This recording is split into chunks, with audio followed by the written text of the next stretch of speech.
भाजपा के पूर्व विधायक आरजी प्रजापति जी मेरे साथ हैं, जिनको लगातार आप सोशल मीडिया पर देख रहे हैं कि वो जिस पार्टी से विधायक रहे और उनके बेटे भी भारतीय जनता पार्टी से विधायक हैं, वो लगातार भारतीय जनता पार्टी की नीतियों का विरोध कर रहे हैं और खुलकर सोशल मीडिया पर दिखाई दे रहे हैं। आज उनका जो भाषण था वो भी आपने सुना। उन्होंने लगातार ओबीसी के अधिकारों की बात की और जौरा में, जिला मुरैना के जौरा विधानसभा में ओबीसी महासभा का भाईचारा सम्मेलन उसको संबोधित करने के लिए आए। सर, ये तमाम चीज़ें ओबीसी के अधिकारों की बात हो ना, चुनाव से पहले तक चलती है। जैसे ही चुनाव आता है, ओबीसी के लोग कभी कांग्रेस के साथ शिफ्ट हो जाते हैं, कभी भाजपा के साथ शिफ्ट हो जाते हैं। तो इस तरह उन्हीं के हाथ में सत्ता फिर भिकमंगा बना रहता है।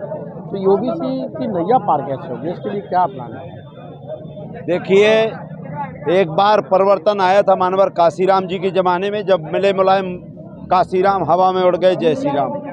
ये दोबारा परिवर्तन, उससे बड़ा परिवर्तन आ रहा है, क्योंकि SC ST OBC के पूरे देश में लोग इकट्ठे हो रहे हैं और जगह जगह शपथ ले रहे हैं कि हम केवल और केवल शूद्र समाज को ही वोट करेंगे और अपने माँ बाप, अपने पुरखा, अपने मतलब कुल देवी देवता जो भी हैं सबको वो शपथ पूर्वक कहते हैं।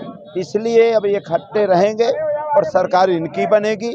और जहाँ तक आपने भाजपा की बात कहा, देखिए, जिस समाज में हम पैदा हुए हैं, जिस समाज में हमारा जन्म हुआ है, अगर उसका अपमान सहेंगे तो अपमान के बाद हम इसी कुर्सी को लात मारते हैं कभी। क्योंकि आपने देखा होगा मेरे बेटे को नीचे बैठाया गया और वही BD शर्मा के लोगों ने, चमचों ने, ऐसी कुर्सी को मैंने 26 जुलाई 2016 को विधानसभा से इस्तीफा दे दिया था।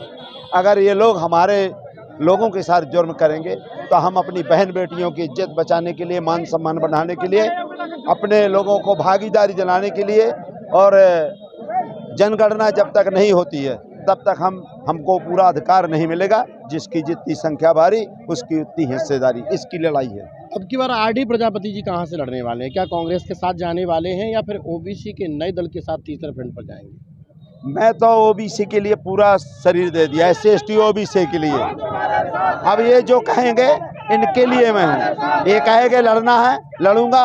ये कहेंगे नहीं लड़ना, तो मैंने इनके लिए कुर्बानी दे दी है। अभी रथ की बात हो, ओबीसी के अधिकारों के लिए रथ की बात हो रही है और तमाम नए आंदोलनों की बात हो रही है, तो इसमें क्या आगे की प्लानिंग रहेगी? इसमें जाति जनगणना बहुत जरूरी है। अगर जाति की जनगणना नहीं होता तो हमें शूद्र का प्रमाण पत्र चाहिए। जब ब्राह्मण का ब्राह्मण का प्रमाण पत्र मिलता है, वैश्य का वैश्य का। आप संविधान को मानते हो? हम संविधान को मानते हैं। तो फिर हमारा का प्रमाण पत्र संविधान में भी नहीं है, किसको मान रहे हो? देखो, मैं आपको बता दिया, अगर इनकी वर्ण व्यवस्था लागू है। आप मानते हो वर्ण व्यवस्था है? वर्ण व्यवस्था को संविधान लागू है? बिल्कुल नहीं मानता। लेकिन मेरी बात सुनिए, अगर ये व्यवस्था में ये लोग ही मानते हैं तो अब हम इस देश के मूल निवासी हैं और शूद्र ने मूल निवासी को ही कहा है, तो ना भी मान हम हैं।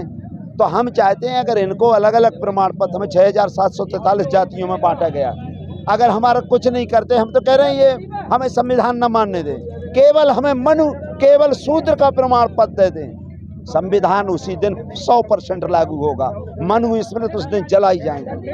लेकिन एक और बात करते हैं हम मध्य प्रदेश में चुनाव में, जैसे ही अब चुनाव आ रहा है तो चुनाव लगातार, पहले क्या है, मुद्दों पर चुनाव होते थे, विकास की बात पर चुनाव होते, एजुकेशन पर चुनाव होते, रोजगार पर, स्वास्थ्य पर, लेकिन इस सबको पीछे छोड़ते हुए अब धर्म पर चुनाव बचा है।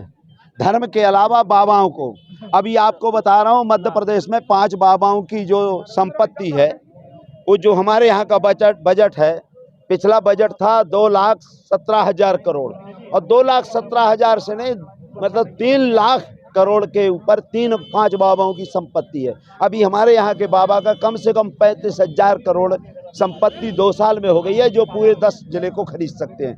आज ये कम से कम 50-50 करोड़ एक विधानसभा में चुनाव लड़ा सकते हैं। तो इसलिए मैं निवेदन कर रहा हूं, हम भाईचारा बनाएंगे और इससे कोई फर्क नहीं पड़ने वाला है। अब हम बिकने वाले नहीं हैं, हम वोट भी नहीं, इनको पैसा भी लेंगे, नोट भी लेंगे और अपने आदमी को वोट देंगे। इनके बाप ने पैसा नहीं कमाया, हमारा पैसा, हमारी संपत्ति, हमारा देश है, इनने लूटा है। विधायक होते हुए ऐसी बात कर रहे हैं कि हम वोट का पैसा लेंगे, ये शोभा नहीं। मैं ये नहीं कह रहा हूँ हम नहीं लेंगे, मतलब हम बिल्कुल ये लोग हमें खरीदेंगे तो भेड़ बकरियां खरीदी जाती हैं और भेड़ बकरियां काटी जाती हैं।